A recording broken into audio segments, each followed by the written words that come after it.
السلام علیکم ورحمۃ اللہ وبرکاتہ۔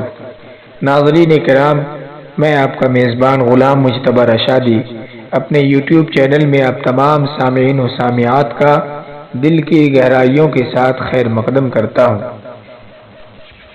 حضرات، ہم نے پچھلی ویڈیو میں حضرت آدم علیہ السلام کے بارے میں گفتگو کی تھی۔ اسی سلسلے کو آگے بڑھاتے ہوئے میں اللہ کے دوسرے پیغمبر حضرت نوح علیہ السلام کے متعلق ایک اور ویڈیو لے کر آپ کی خدمت میں حاضر ہوا ہوں۔ انشاءاللہ العزیز آج کا یہ ویڈیو بھی کافی شاندار اور ہمارے اور آپ کے علم میں اضافہ کرنے والا ثابت ہوگا۔ تو چلیے بلا تاخیر اب ویڈیو کو شروع کرتے ہیں۔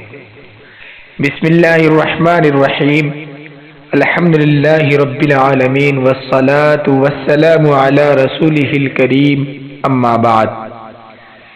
حضرات، اللہ کے پیغمبر حضرت نوح علیہ السلام کا تذکرہ قرآن مجید میں 42 جگہ آیا ہے۔ حضرت آدم علیہ السلام کی اولاد دنیا میں خوب بڑھی، آہستہ آہستہ یہ خدا کو بھولتے گئے جس نے اسے پیدا کیا تھا اور جو ان کا پالنے والا ہے، اور شیطان کے بہکائے میں آنے لگے جس نے حضرت آدم علیہ السلام کو جنت سے نکلوا دیا تھا۔ شیطان کے بہکائے میں آ کر یہ لوگ بتوں اور آگ، سورج وغیرہ کو پوجنے لگے اور ایک خدا کے بجائے مٹی اور پتھر کے بہت سے خدا بنا لیے، اپنے ہاتھ سے اپنا خدا بناتے اور پھر ان سے مانگتے، حالانکہ یہ مٹی اور پتھر کے خدا اپنے لیے کچھ نہ کر سکتے تھے تو ان کے لیے بھلا کیا کرتے۔ اللہ تعالیٰ نے جو اپنے بندوں پر بڑی محبت کی نگاہ رکھتا ہے، اس کو یہ کبھی گوارا نہیں کہ اس کے بندے شیطان کے بہکائے میں آ کر اللہ کے علاوہ کسی اور کی عبادت کرنے لگیں اور اس کی سزا میں مرنے کے بعد دوزخ میں جلیں۔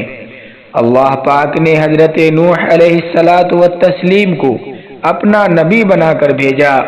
اس زمانہ میں لوگوں کی عمریں بہت بڑی بڑی ہوتی تھی۔ حضرت نوح علیہ السلام 950 سال تک اپنی قوم میں وعظ کرتے رہے کہ اے لوگو، صرف ایک اللہ کی عبادت کرو اور میرا کہنا مانو، وہ تمہارے گناہ بخش دے گا۔ لیکن حضرت نوح علیہ السلام کی باتوں کو نہ مانا اور اپنے کانوں میں انگلیاں دے لیں اور کپڑے اوڑھ لیے تاکہ حضرت نوح علیہ السلام کی آواز کانوں تک نہ پہنچے۔ حضرت نوح علیہ السلام ہمت نہ ہارے، وہ برابر سمجھاتے رہے اور کہتے رہے کہ اے لوگو، اللہ سے معافی مانگو، وہ بڑا معاف کرنے والا ہے، وہ تم پر آسمان سے بارش برسائے گا تاکہ تم خوب اناج پیدا کر سکو اور اس کے ذریعے سے بڑے بڑے باغ پیدا کر دے گا، ان میں نہریں پیدا کر دے گا، تمہیں مال و دولت دے گا اور بیٹے دے گا۔ تمہیں کیا ہو گیا ہے کہ تم خدا کو نہیں مانتے، حالانکہ اس نے آسمان بنائے، چاند اور سورج بنائے، اس نے تم کو مٹی سے پیدا کیا اور پھر اسی مٹی میں ایک دن تم مل جاؤ گے اور پھر قیامت کے دن اسی مٹی سے تم کو دوبارہ زندہ کر دے گا۔ لیکن لوگوں نے اپنے بتوں کو نہیں چھوڑا اور حضرت نوح علیہ السلام سے کہنے لگے کہ ہم اپنے بتوں کو ہرگز نہ چھوڑیں گے اور ہم تو تم کو اپنے جیسا آدمی ہی دیکھتے ہیں، اور تمہارا کہنا بھی صرف چند غریب لوگوں نے مانا اور ہم تو تم کو جھوٹا سمجھتے ہیں۔ چنانچہ حضرت نوح علیہ السلام نے کہا کہ اے میری قوم، میں تم کو جو نصیحت کرتا ہوں اس کے بدلے میں تم سے کوئی مال و دولت نہیں چاہتا، اور جو غریب آدمی مسلمان ہوئے ہیں اور اللہ پر ایمان لائے ہیں ان کو میں اپنے پاس تمہارے کہنے سے نہیں نکالوں گا۔ اگر میں ان کو اپنے پاس سے نکال دوں تو خدا تعالیٰ کے عذاب سے مجھے کون بچائے گا؟ اگر میں ایسا کروں گا تو بہت ناانصاف ہو جاؤں گا۔ ان کی قوم کے لوگوں نے کہا، اے نوح علیہ السلام، تم نے ہم سے جھگڑا بہت کر لیا، اگر تم سچے ہو تو جس عذاب سے تم ہم کو ڈراتے ہو وہ لے آؤ۔ حضرت نوح علیہ السلام نے کہا کہ جب اللہ پاک چاہیں گے عذاب لے آئیں گے۔ اللہ تعالی نے حضرت نوح علیہ السلام کو وحی کے ذریعے سے حکم بھیجا کہ تمہاری قوم میں جو لوگ ایمان لا چکے ہیں ان کے علاوہ اور کوئی ایمان نہیں لائے گا، تم غم نہ کرو، ایک کشتی بناؤ۔ حضرت نوح علیہ السلام نے خدا کے حکم کے مطابق کشتی بنانی شروع کی، تو جب ان کی قوم کے سردار ان کے پاس سے گزرتے تو ان کو کشتی بناتے ہوئے دیکھتے تو ان کا مذاق اڑاتے۔ حضرت نوح علیہ السلام ان کے مذاق کے جواب میں کہتے کہ آج مذاق کر لو، کل جب تمہارے اوپر عذاب آئے گا تو اس وقت ہم تمہارا مذاق اڑائیں گے۔ آخر اللہ تعالی کا عذاب اس کے وعدے کے مطابق آیا، زمین سے پانی نکلنا شروع ہوا اور آسمان سے بارش آنی شروع ہوئی۔ اللہ تعالی نے حضرت نوح علیہ السلام کو حکم دیا کہ سب جانوروں کا ایک ایک جوڑا کشتی میں سوار کر لو، اور جو لوگ تمہارے اوپر ایمان لائے ہیں یعنی مسلمان ہو گئے ہیں ان کو بھی سوار کر لو۔ حضرت نوح علیہ السلام نے اس کشتی میں سوار ہونے والوں سے کہا کہ اللہ تعالی کا نام لے کر اس کشتی میں سوار ہو جاؤ کہ اس کا چلنا اور ٹھہرنا اسی کے ہاتھ میں ہے، اللہ تعالی بڑا بخشنے والا مہربان ہے۔ کشتی ان سب کو لے کر لہروں میں چلنے لگی تو اس وقت حضرت نوح علیہ السلام نے اپنے بیٹے سے کہا، اے بیٹا ہمارے ساتھ سوار ہو جاؤ اور کافروں کے ساتھ مت ہو۔ اس نے کہا میں کسی پہاڑ پر چڑھ جاؤں گا اور وہ پانی سے بچا لے گا۔ چنانچہ حضرت نوح علیہ السلام نے کہا آج خدا کے عذاب سے سوائے خدا کے کوئی بچانے والا نہیں۔ اتنے میں دونوں کے درمیان ایک پانی کی لہر اٹھی اور وہ ڈوب گیا۔ پھر خدا تعالی نے زمین کو حکم دیا کہ اپنا پانی نگل جا، اور آسمان کو بھی حکم دیا کہ پانی برسانا بند کر دے، یہاں تک کہ پانی خشک ہو گیا اور تمام کافر دنیا میں ختم کر دیے گئے۔